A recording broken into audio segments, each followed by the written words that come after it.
মাঝপথে কিংবা যাত্রার শুরুতে এভাবে ঘন্টার পর ঘন্টা অপেক্ষা করে জ্বালানি নিচ্ছে যানবাহনগুলো। তাও আবার গন্তব্য যত দূরে বা পৌঁছানো যত জরুরি হোক না কেন, তেল মিলছে সরকারের বেঁধে দেওয়া সীমার মধ্যেই। একটা পাম্পে তেল নিতে মিনিমাম 2 থেকে আড়াই ঘন্টা সিরিয়ালে থাকতে হয়। তারপরে পাম্পের লজেনের কাছে গেলে ওনারা তেল দেয় আমাদের মাত্র 10 লিটার। তেল না পাওয়ার কারণে টিপ মারতে পারতেছি না ঠিক মতন। আগে টিপ মারতাম তো দুইটা করে, এখন তো একটাও ঠিক মতো মারতে পারতেছি না। কালকে থেকে গাড়িতে মাল নিয়ে বসে আছি, তেল নিতে পারতেছি না।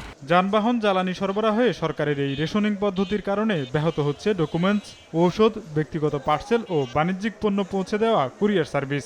আগে তেল নিতে লাগতো মাত্র 5-10 মিনিট সর্বোচ্চ গেলে, আর এখন বর্তমানে 2-4 ঘন্টা লাগে, তাও আপনার 5 লিটার তেল দেয়, তাও দিতে কষ্ট হয়ে যায়। আমাদের অফিস থেকে একটা নির্দেশনা দেওয়া আছে, আপনার মোটরসাইকেলের সর্বোচ্চ 2 লিটার, আর প্রাইভেট কারে হচ্ছে 10 লিটার, আর যেগুলা জিপ গাড়ি প্রাডো ওইগুলাতে হচ্ছে 20 থেকে সর্বোচ্চ 25 লিটার পর্যন্ত।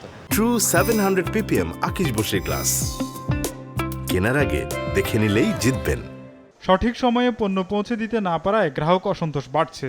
এতে প্রায় অর্ধেকে নেমেছে কুরিয়ারে, এমন দাবি কুরিয়ার সার্ভিসেস অ্যাসোসিয়েশন অব বাংলাদেশের। জ্বালানি প্রবলেম হওয়াতে আমাদের ধরেন চিটাগংয়ে 15 গাড়ি প্রোডাক্ট যেত, সেখানে যাচ্ছে 7 গাড়ি। মেডিকেল ইকুইপমেন্ট যেগুলো যাচ্ছে বিভিন্ন হসপিটালে বা জরুরি জিনিসপত্র তারা টাইমলি পাচ্ছে না। অকটেন বা ডিজেল বা পেট্রোল যার যেটা প্রয়োজন সেটা দিয়ে এটা ম্যানেজ করা উচিত। উৎপাদন থেকে শুরু করে পরিবহন ও যোগাযোগ ব্যবস্থার উপর সংকোচনমুখী জ্বালানি সরবরাহ নীতি চেপে বসলে বাণিজ্যিক কর্মকাণ্ড বিশৃঙ্খল হয়ে পড়বে বলে আশঙ্কা অর্থনীতিবিদদের।